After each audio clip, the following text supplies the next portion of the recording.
j'ai 2 enfants, on avait envie d'adopter un chien. Et hier, on n'a pas eu le coup de cœur qu'on attendait. Et puis ce matin, nous sommes revenus et on a craqué sur un petit griffon qui s'appelle O'Malley, qui est adorable. Et voilà, c'est une belle histoire qui commence pour nous. À l'occasion de la Journée internationale pour le droit des animaux, la SPA se mobilisait en offrant place de la République à Paris un refuge éphémère. Samedi 10 et dimanche 11 décembre, l'association sensibilisait les Français à l'adoption responsable. Malheureusement, l'année 2016 a été une année record en termes d'abandon, notamment pendant la période estivale. Ce qui est paradoxal en France, c'est que nous sommes le pays leader en Europe en termes de possession d'animaux de compagnie. Il y a presque autant d'animaux de compagnie que de Français, 63 millions d'animaux de compagnie au total. Mais en même temps, nous sommes aussi les leaders en matière d'abandon. Donc le rôle de la SPA, c'est de recueillir au maximum tous ces animaux. Et chaque année, nous en faisons adopter près de 40 000.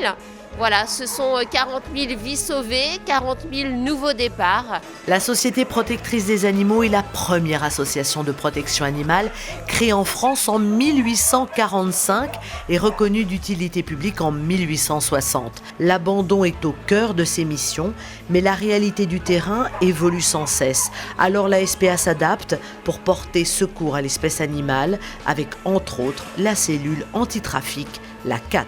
Elle a été créée en 1993 et a pour mission de lutter contre les trafics d'animaux en général, les importations illégales, le commerce clandestin et tout ce qui rapporte de l'argent et qui concerne essentiellement les professionnels. Nous agissons sur l'ensemble du territoire et même en Europe, notamment pour les cas d'importation illégale où il n'est pas rare d'aller à la source, c'est-à-dire dans les pays de l'Est, la République tchèque, la Slovaquie, la Hongrie, mais également en Belgique et en Espagne.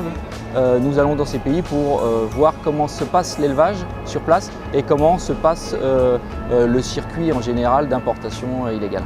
Le trafic d'animaux représente une manne financière très importante et arrive en 3e place dans le monde après le trafic de drogue et celui des armes.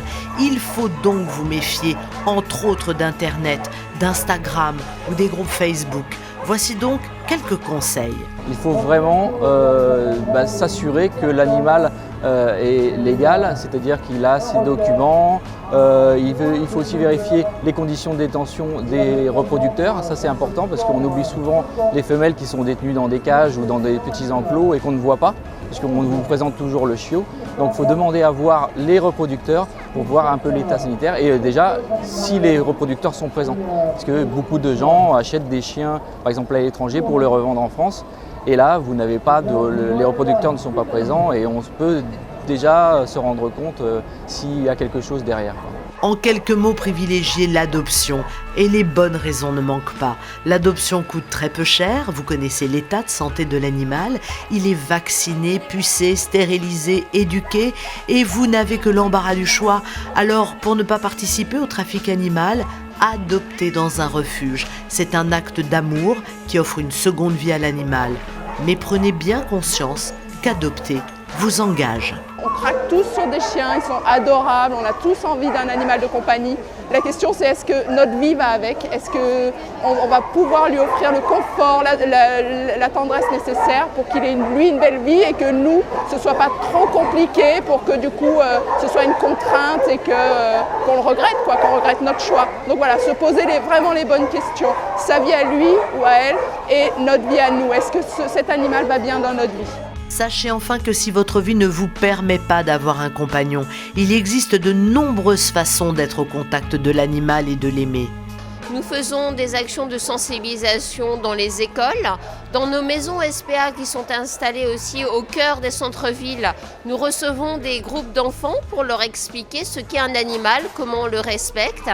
Et puis pour ceux qui sont un peu plus grands, à partir de 12-13 ans, nous avons les clubs jeunes. Donc là, ce sont des adolescents qui viennent en refuge pour s'occuper des animaux, bien sûr sous surveillance d'un adulte. Et voilà, ce sont ceux qui seront peut-être les bénévoles de demain. Et puis pour les autres, les plus âgés, les plus grands, nous avons des actions de bénévoles avec les gens qui viennent en refuge pour s'occuper des animaux, nos délégués enquêteurs également. Et nous n'oublions pas le public de personnes un peu plus âgées. Et nous avons notamment des actions dans les maisons de retraite pour faire de la médiation animale avec des animaux visiteurs dans les maisons de retraite. Soutenez les associations de protection animale par des dons, par votre implication sur le terrain. Partout en France, vous avez un moyen d'agir. Joyeux Noël!